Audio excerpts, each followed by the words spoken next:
कि दूसरे एम्स के निर्माण को लेकर एक बार फिर कवायद तेज दिख रही है। नीतीश सरकार के द्वारा एम्स निर्माण के लिए केंद्र सरकार को 150 एकड़ जमीन ट्रांसफर करने के बाद केंद्रीय स्वास्थ्य मंत्री जेपी नड्डा ने दरभंगा एम्स निर्माण का स्थल निरीक्षण किया।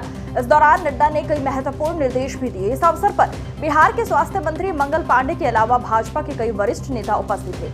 वहीं जेपी नड्डा के निर्माण स्थल के निरीक्षण के बाद लोगों में उम्मीद है कि अब उनका दरभंगा एम्स का सपना पूरा हो सकेगा। आपको बता दें कि 2015 के बजट भाषण में तत्कालीन वित्त मंत्री अरुण जेटली ने बिहार में दूसरा एम्स बनाने की घोषणा की थी। 5 साल बाद 2020 में विधानसभा चुनाव से ठीक पहले केंद्रीय कैबिनेट से दरभंगा में एम्स बनाने की मंजूरी दी गई, तो राज्य सरकार ने जमीन चिन्हित करने का काम शुरू किया।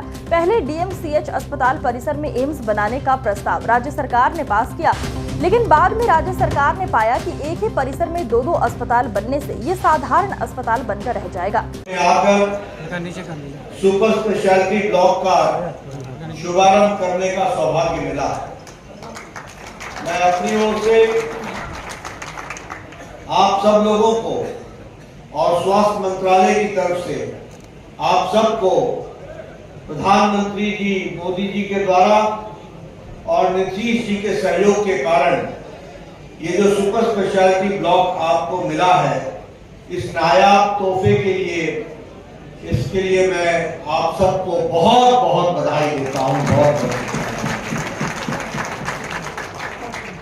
मित्रों, अभी मुझसे पूर्व वक्ताओं ने आपके सामने सारी बातें बहुत गहराई से कही हैं और मुझे उस पर कुछ बहुत जोड़ने की आवश्यकता नहीं, लेकिन कुछ बातों की तरफ आपका ध्यान जरूर आकृष्ट करना चाहता हूं और जब मैं ध्यान दिलाना चाहता हूं तो आपको बताना चाहता हूं।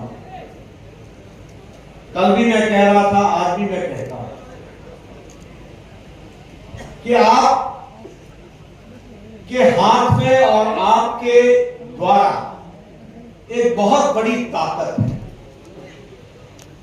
वह ताकत अगर सही ढंग से उपयोग होती है तो वह आपके उपयोग में आती है।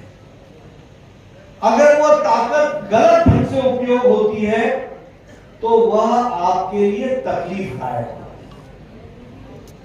और इसीलिए आपको यह समझना पड़ेगा, आखिर ये आजादी के इतने साल बाद दरभंगा को ये सुपर स्पेशलिटी ब्लॉक आने में इतनी देर क्यों हुई।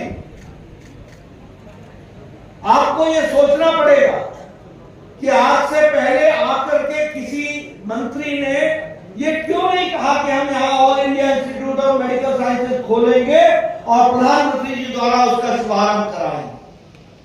क्यों नहीं कहा?